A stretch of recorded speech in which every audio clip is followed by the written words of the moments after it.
அனைவருக்கும் வணக்கம்.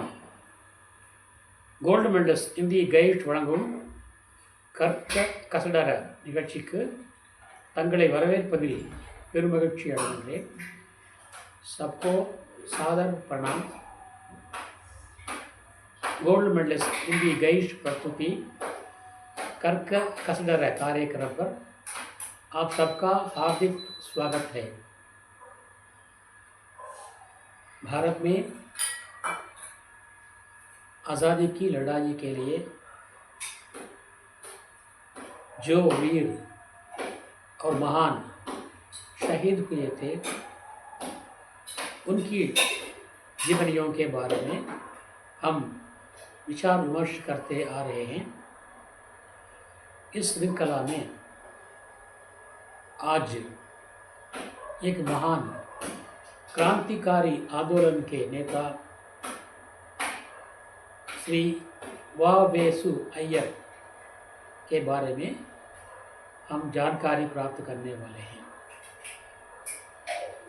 इस महान का नमन करते हुए साथ ही जो भी शहीद इस देश के लिए अपने प्राण तन मन धन और प्राण अर्पण कर चुके हैं, उनकी श्रद्धांजलि समर्पण करते हुए मैं आज वावेसु अय्यर वरगनूर वेंकट सुब्रमण्य अय्यर, इनका पूरा नाम है, के बारे में हम कुछ जानकारी प्राप्त करने वाले हैं. और आपका जन्म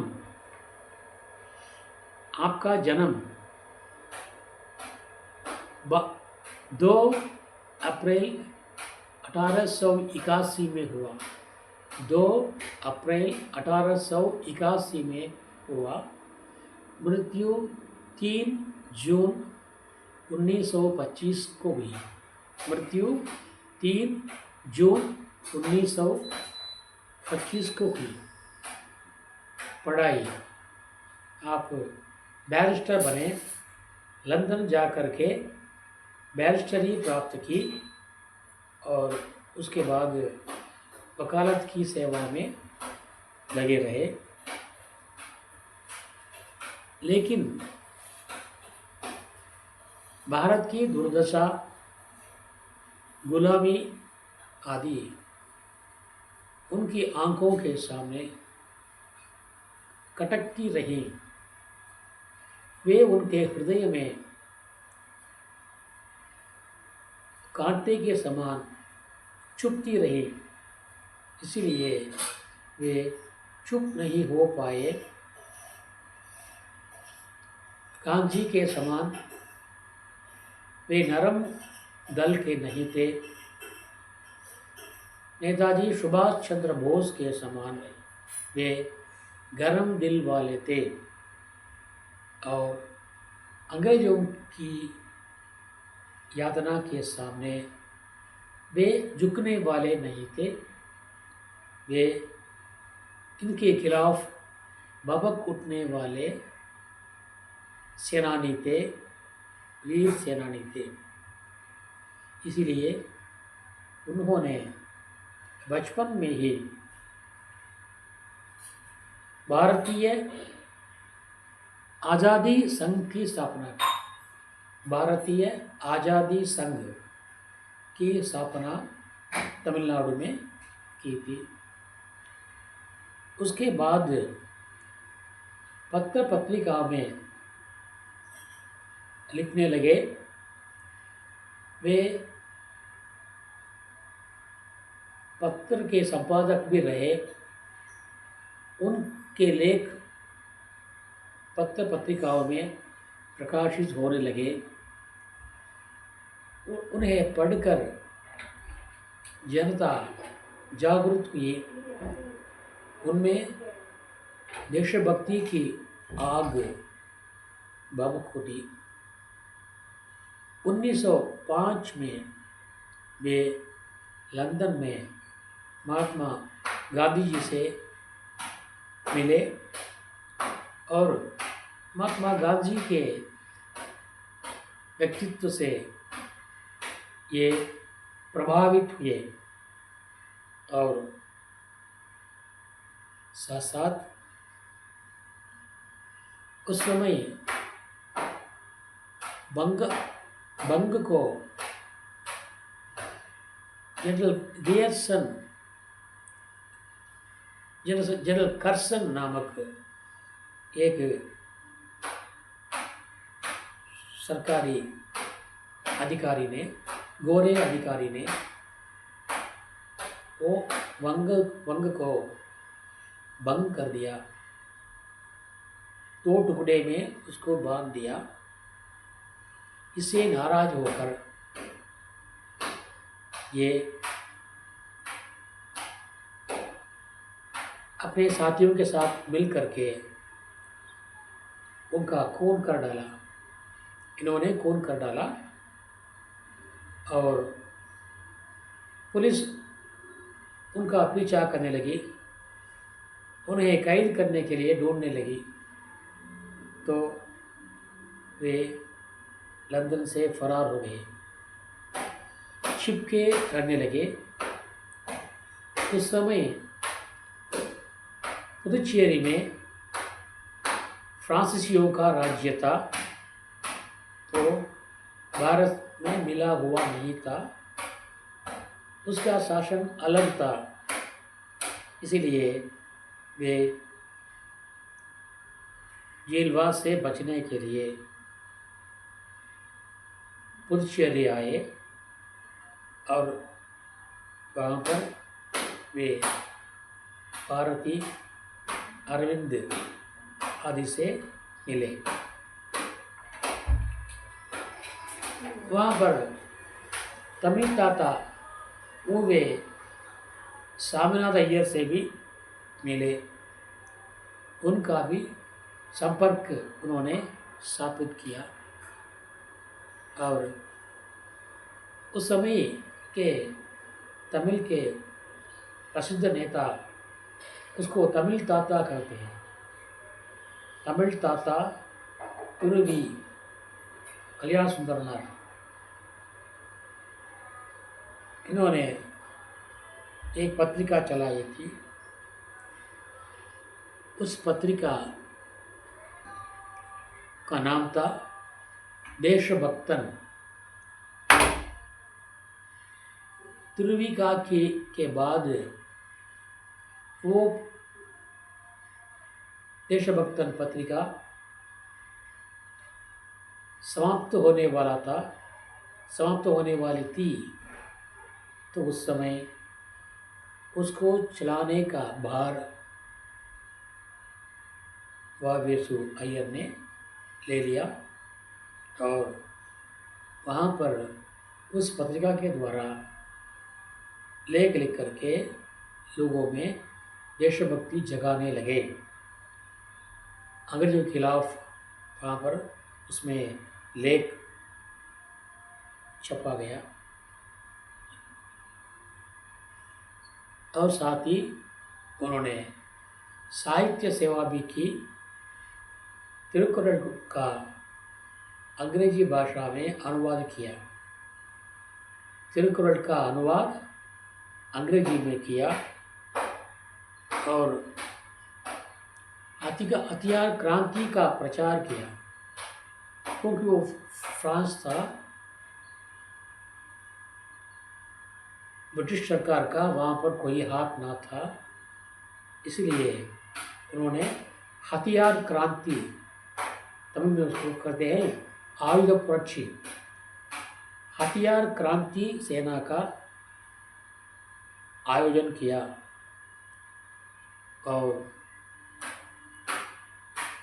उस सेना के जो सदस्य थे वे थे तिरुनेलवेली के पास रहते थे, उनका नाम है वांचीनाथन। इसी वांचीनाथन ने तिरुकुरल के तिरुनेलवेली के कलेक्टर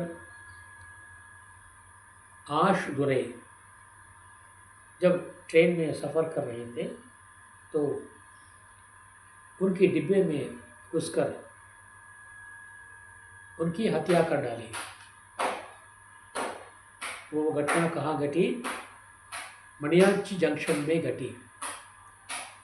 आज भी वो जंक्शन वीरवांचीनाथ अय्यर जंक्शन के नाम से कहा जाता है। वीरवांचीनाथन इनके द्वारा चले गए जोशीली क्रांतिकारी दल के सदस्य थे। वो भी खास करके वावेसु अय्यर के शिष्य थे। तो उन्होंने कलेक्टर आश दुरे की हत्या कर डाली रेल में ही। तो नीचे उतरे प्लेटफॉर्म पर, पुलिस उन्हें पकड़ने आई। अगर वे पकड़े जाए हैं तो उस क्रांतिकारी दल के सारे सदस्य पकड़े जाएंगे। इसलिए अपनी पहचान ना देने के वास्ते उन्होंने क्या किया, स्टेशन में जो संडास थी उसके अंदर घुस करके बंदूक से अपने मुंह में गोली मार ली, ताकि पुलिस उसका पता न लगा सके कि यह कौन शख्स है, कौन आदमी है।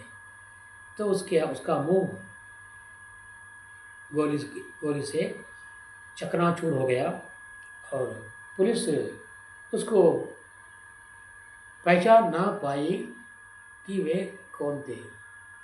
वे साक्षात वांचीनाथ अय्यर थे। उस समय वांचीनाथ की पत्नी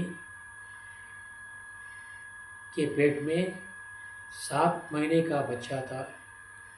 इस हालत में भी वे अपनी पत्नी और बीवी अपने बच्चे की परवाह ना करते हुए वो अत्याचारी आश दुरे पर गोली मारी और उसकी हत्या की थी।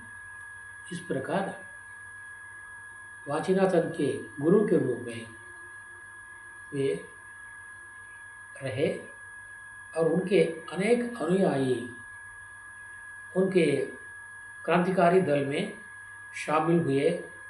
वो दल बाद में नेताजी के इंडियन नेशनल आर्मी से INA से जुड़ने वाला था। इसके लिए वे लोगों को मतलब सिपाहियों को जुटाने लगे। इसी बीच एक दिन वहाँ के नज़दीक एक झरना था, उसमें नहाने के लिए अपनी बेटी के साथ गए। बेटा भी साथ था। उस समय अचानक बेटी का पैर फिसल गया। वो झरने के बाढ़ में फंस गई और बाहर आना मुश्किल रहा। तो अपनी बेटी को बचाने के प्रयत्न में उन्होंने पानी में कूदा, लेकिन दोनों बाढ़ के शिकार हो गए। 3-4 दिनों के बाद ये वावेसु अय्यर की लाश का पता चला। उसको ला करके लोगों ने अंजलि दी, अपनी श्रद्धांजलि दी। और उस समय के तमिलनाडु के उस बच्ची का नाम था सुभद्रा। तो उस समय के तमिलनाडु के मुख्यमंत्री श्री कामराज थे। उन्होंने उसके नाम पर एक स्मारक भवन बनाई। स्मारक भवन बना है। वो स्मारक भवन आज भी वहाँ पर स्थापित है। इसलिए इस प्रकार के तमिलनाडु वीर सैनिकों के लिए, वीर योद्धाओं के लिए, देश के लिए अपना तन मन धन अर्पण करने वाले लोगों के लिए एक आदर्श सेवा स्थल रहा। इसलिए तमिलनाडु के हम लोग कृपालु भी। ऐसे बहुत सारे शहीदों का जन्म तमिलनाडु ने दिया। ना मालूम कि कुछ कारणों से इनका नाम छिपा दिया गया। कल भी हमने देखा जलियांवाला बाग में जो 440 लोग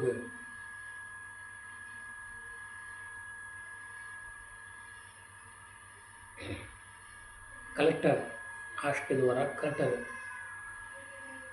के द्वारा मारे गए थे, उसी प्रकार अंग्रेजी कलेक्टर के द्वारा कालियार कोविल में 540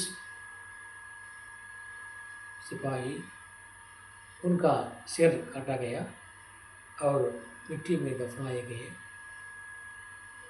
आज भी उनकी समाधियाँ वहाँ पर बनी हुई हैं।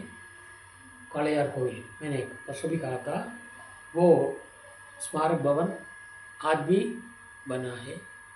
लोग जाकर के उनकी श्रद्धांजलि दे रहे हैं। ये घटना उस समय छिपा दी गई और इस प्रकार की अनेक घटनाएं, वीरों की जीवनियाँ, शहीदों की जीवनियाँ बुलाई गई हैं। उनको बाहर निकालना और उनकी श्रद्धांजलि देना हर भारतवासी का कर्तव्य है।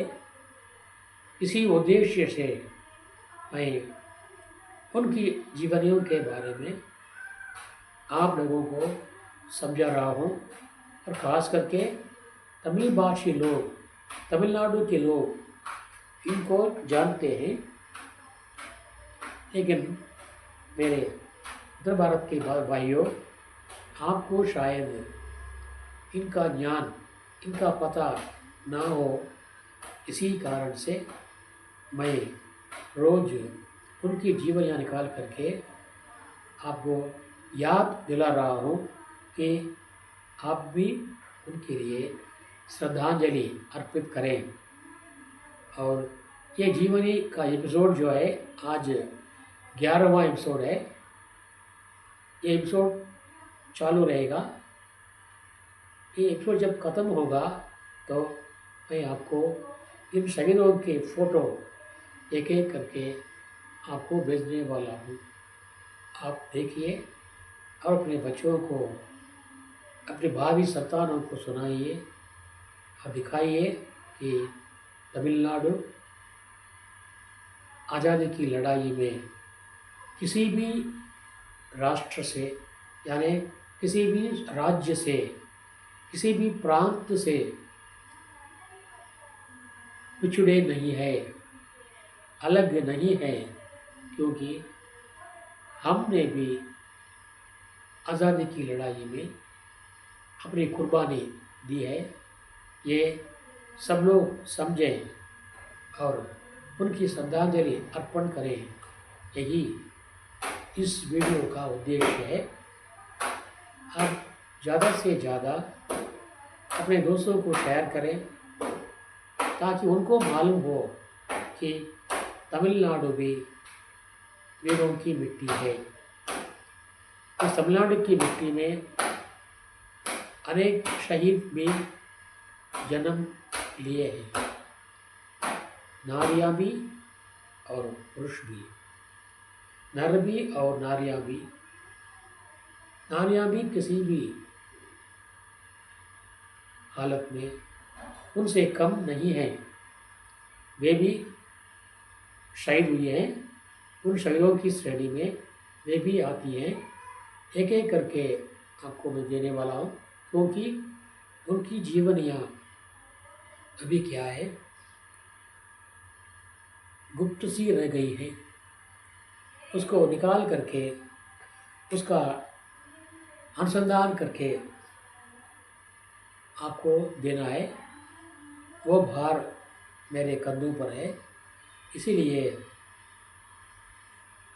बड़े प्रयत्न के कारण, बड़े प्रयत्न के बाद, परिश्रम के बाद मैं उनका विवरण निकाल सका हूँ। इसलिए इस परिश्रम का फल तो हम लोगों को मिलना चाहिए, मुझे नहीं, हम लोगों को मिलना चाहिए, ताकि आने वाले भावी संतान ये समझ ले कि भारत की सारे राज्य अलग अलग तौर से आज़ादी की लड़ाई में भाग ले चुकी है, और तमिलनाडु भी उनमें से किसी भी हालत में कम नहीं है। ये बताना ही मेरा उद्देश्य है।